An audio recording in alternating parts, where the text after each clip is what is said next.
ಇನ್ನು ತೈಲ ಬಿಕ್ಕಟ್ಟಿನ ಮಧ್ಯೆ ಭಾರತಕ್ಕೆ ದೊಡ್ಡ ಗುಡ್ ನ್ಯೂಸ್ ಸಿಕ್ಕಿದೆ.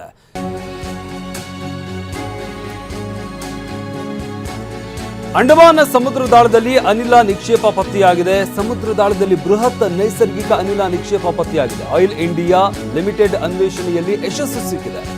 ಶ್ರೀ ವಿಜಯಪುರಂ 3 ಬಾವಿಯಲ್ಲಿ ಅನಿಲ ನಿಕ್ಷೇಪ ಪತ್ತೆಯಾಗಿದೆ. ಬಾವಿಯಲ್ಲಿ ಪತ್ತೆಯಾದ ಹೈಡ್ರೋಕಾರ್ಬನ್ ನಿಕ್ಷೇಪ ಪೆಟ್ರೋಲಿಯಂ ಸಚಿವ ಹರ್ದೀಪ್ ಸಿಂಗ್ ಪುರಿ ಈ ಬಗ್ಗೆ ಮಾಹಿತಿಯನ್ನ ಹಂಚಿಕೊಂಡಿದ್ದಾರೆ. ಎಕ್ಸ್ ಖಾತೆಯಲ್ಲಿ ವಿಡಿಯೋ ಹಂಚಿಕೊಂಡಿರುವಂತಹ ಕೇಂದ್ರ ಸಚಿವ ಅಂಡಮಾನ್ ದ್ವೀಪಗಳ ಪೂರ್ವ ಕರಾವಳಿಯಿಂದ ಕೇವಲ 15 ಕಿಲೋಮೀಟರ್ ದೂರ ಹಾಗೂ ಸಮುದ್ರ ಮಟ್ಟದಿಂದ ಬರೋಬ್ಬರಿ 355 ಮೀಟರ್ ಆಳದಲ್ಲಿ ಶ್ರೀ ವಿಜಯಪುರಂ 3 ಎಂಬ ಅನ್ವೇಷಣಾ ಬಾವಿಯಲ್ಲಿ ಇದೀಗ ಭಾರೀ ಪ್ರಮಾಣದ ನೈಸರ್ಗಿಕ ಅನಿಲ ಪತ್ತೆಯಾಗಿದೆ.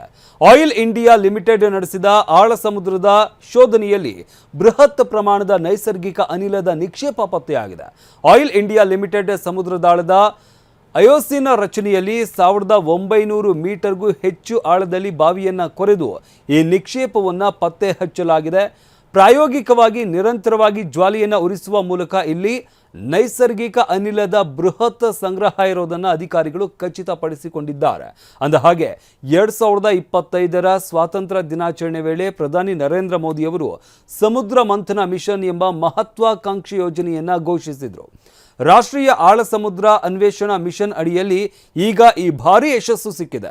ಈ ಹೊಸ ಶೋಧನೆಯು ಭವಿಷ್ಯದಲ್ಲಿ ನಮ್ಮ ದೇಶದ ಇಂಧನ ಬೇಡಿಕೆಯನ್ನು ನೀಗಿಸುವ ಜೊತೆಗೆ ಜಾಗತಿಕ ಮಟ್ಟದ ಆಳ ಸಮುದ್ರ ಅನ್ವೇಷಣಾ ತಜ್ಞರ ಜೊತೆಗೂಡಿ ಮತ್ತಷ್ಟು ಅನ್ವೇಷಣೆಗಳನ್ನು ನಡೆಸೋದಕ್ಕೆ ಭಾರತಕ್ಕೆ ಹೊಸ ಅವಕಾಶಗಳ ಬಾಗಿಲು ಈಗ ತೆರೆದಿದೆ.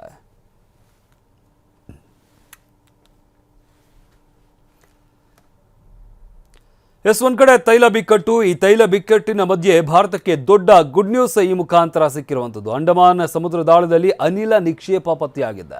ಸಮುದ್ರದಾಳದಲ್ಲಿ ಬೃಹತ್ ನೈಸರ್ಗಿಕ ಅನಿಲ ನಿಕ್ಷೇಪ ಪತ್ತೆಯಾಗಿರುವಂಥದ್ದು. ಆಯಿಲ್ ಇಂಡಿಯಾ ಲಿಮಿಟೆಡ್ ಅನ್ವೇಷಣೆಯಲ್ಲಿ ಈಗ ಯಶಸ್ಸು ಸಿಕ್ಕಿದೆ.